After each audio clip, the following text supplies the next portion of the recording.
So yung tanong ko pong naiwan, bakit po hinintay ni Ginoong Lopez ang 48 taon bago niya naisip na kailangan pala niya ng isang identification certificate at ma-recognize siyang Pilipino?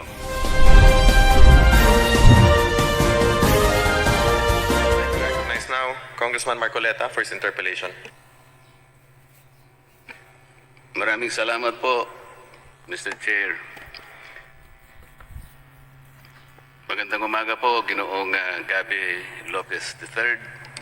At ipagpaumanhin po ninyo na hahaba po ng konti ang pagtatanong po namin sa inyo. Kanina po, ng mga naunang nagtanong sa inyo, si Congresswoman Diane Bautista, tinanong po niya kayo, kaugnay po ng pagkakakuha ninyo ng identification card bilang isang Pilipino, kung kayo po ay gumamit ng alien fingerprint card. Natatandaan ko po, sinagot ninyo hindi po ninyo matandaan. Tama po ba yun, Ginoong Gabi Lopez? Magandang umaga po, Congressman Marcoleta. Opo. Opo. I don't recall what the process was involved in 2001. Salamat po. At dahil hindi nga po ninyo matandaan, tinanong po ninyo ang inyong abogado, si Attorney Bautista, kung baka naman siya po ay natatandaan niya. Ganon din po ang sinagot niya, hindi rin po niya matandaan. Tama po ba yun, Attorney Bautista? Tama po yun, Congressman Marcoleta. Na hindi po ninyo natatandaan, ano po? Kasi po, hindi po Opo, ako hindi lang po. abogado. Hindi po ninyo natatandaan. Hindi po akong abogado humawak na yun eh. Pero sinabi po sa akin Salamat na po. malamang meron. Meron po kasi akong kopya nung alien fingerprint card. Medyo malabo lamang po. At totoo po, ito ipakikita ko po sa... Bibigyan ko po ng kopya ang ating committee secretary para makita niya po. Only to refresh the memory of Mr. Gabi Lopez na sila po ay gumamit ng alien fingerprint card. For the record lamang po, Mr. Chair. Maaari niyo po bang ipakita sa amin ngayon, Congressman Marcoleta?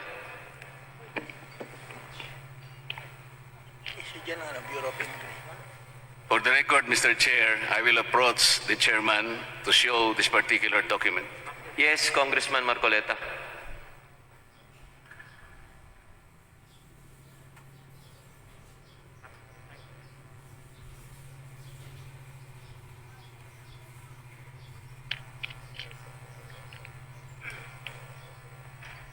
May I request, Mr. Chair, that that particular document should be shown also to the President of ABS-CBN.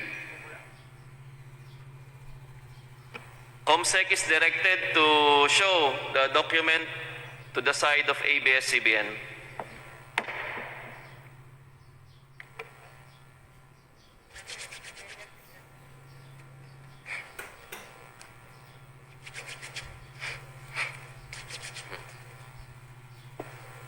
(1996)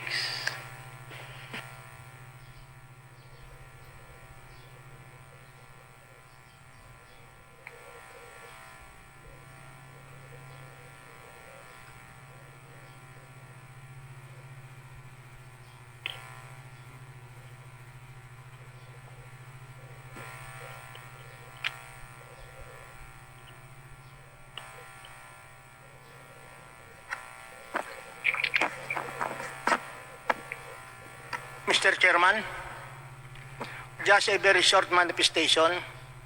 I have gone over the document and I saw that it was a document coming from the Bureau of Immigration. Unfortunately, it was not a certified true copy, and therefore to establish the authenticity of that document, may we request a certified true copy coming from the Bureau of Immigration. COMSEC is requested to get certified true copies from the Bureau of Immigration.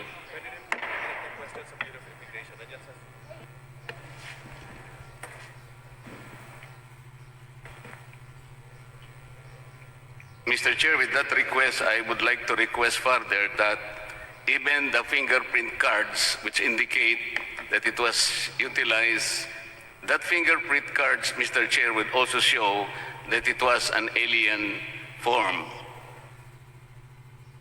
Mr. Chair, Congressman Zarate. in line with the manifestations of our colleagues, subject then to the proper authentication of these documents coming from the Bureau of Immigration. Salamat po, going Mr. to Chair. Pwede na po ba defer? akong magpatuloy? Maybe Teka subject lang to po. the authentication, because if it is not yet authenticated, my question now is, are we going to allow questions being propounded on that document not yet properly authenticated? Mr. Chair, I am no longer asked question on this particular document. Ginawa ko lamang po ito to refresh the memory of the lawyer as well as Mr. Gabby Lopez na talaga pong meron po na ginamit na alien fingerprint card. Pero Yes, Congressman hindi ko na- Marcoleta, you still have the floor. hindi ko na Please po continue gagamitin with to. your question. kanina po kasi tinanong po kayo ni Congressman Boyeng Rimulya, Mr. Lopez, kung kayo po ay kalahating Pilipino o kalahating Amerikano. Ang totoo po nun, meron pong underlying significance po yung tanong na yon. We should not forget that the very issue here, Mr. Lopez and Attorney Bautista, is Article 16, Section 11 of the Philippine Constitution. Ang totoo po nito, hindi natin paglalabanan yung issue na kayo po ay American citizen at saka Pilipino pa. Talaga pong napakaswerte po ninyo at hindi po ninyo kasalanan yon. Totoo lahat po ang sinabi ng mga abogadong nagsalita na kayo po talaga ay isang American citizen at isang Pilipino. Wala pong debate doon. Nung kayo po ay hindi pa nagme-may-ari ng ABS-CBN, wala pa pong problema yun eh. Nagkaroon po ng problema nung kayo po ay nagkaroon na ng pag-aari o kasama na po kayo sa pamamahala ng ABS-CBN sapagkat isasangguni po natin ito dun sa Article 16, Section 11, kung ito po ay nalalabag. Attorney Bautista, this is a very honest question to you.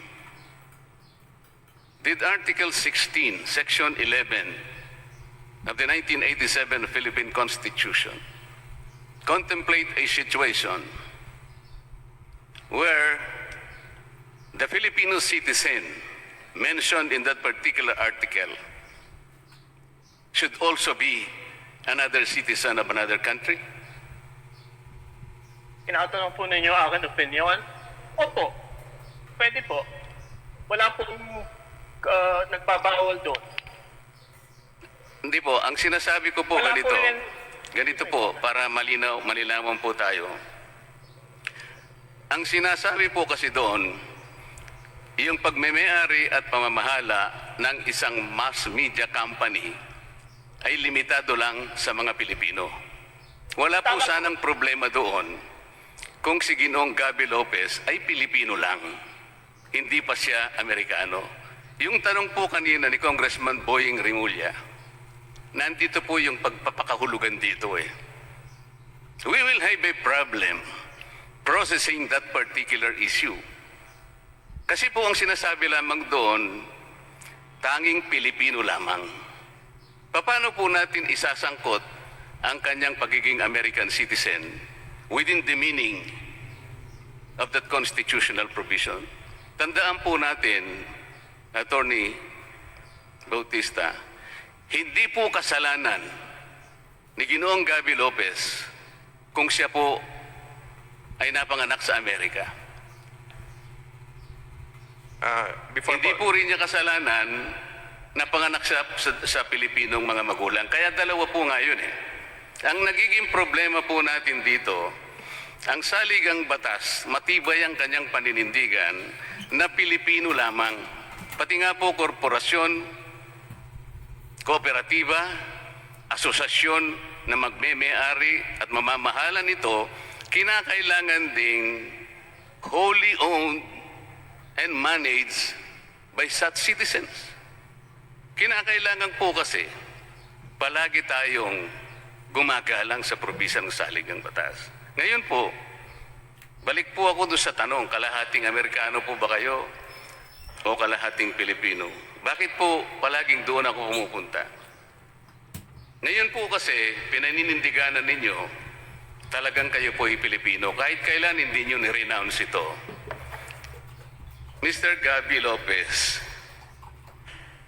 kung talaga pong nasa puso ninyo ang init ng isang pagka-Pilipino, patriotismo, bakit po naman hinintay po ninyo ang 48 taon para magpa-recognize po kayo bilang Pilipino?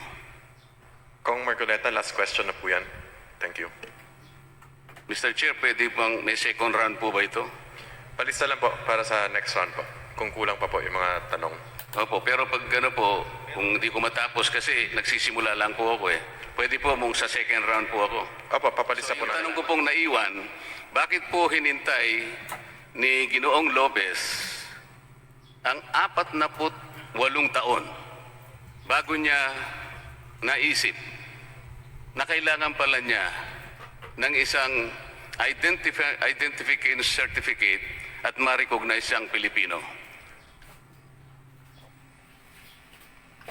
Ang tanong pong ito ay para kay Ginoong Gabby Lopez.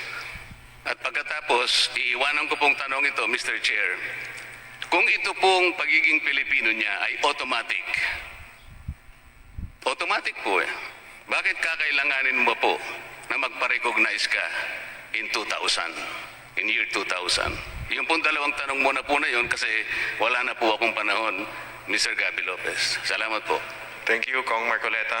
Mr. Lopez, pwede po niyo sagutin. Yes, salamat po. No? With regards to the second question, it was really to avail myself of a passport that I asked for that recognition. I don't understand the issue of 48 years. What does a 48 years refer to, Congressman Marcoleta?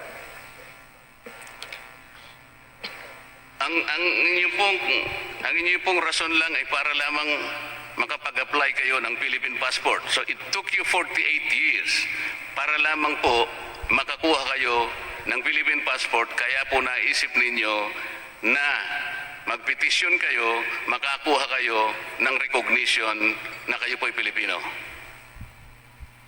That is correct, Congressman Marcoleta. Kong Marcoleta, pwede po siguro natin kunin ang opinion ng DOJ. Kasama rin po natin sila sa Zoom para baka bigay din ng clarification sa inyong mga tanong. Meron pong isang naiwan na tanong, Mr. Chair.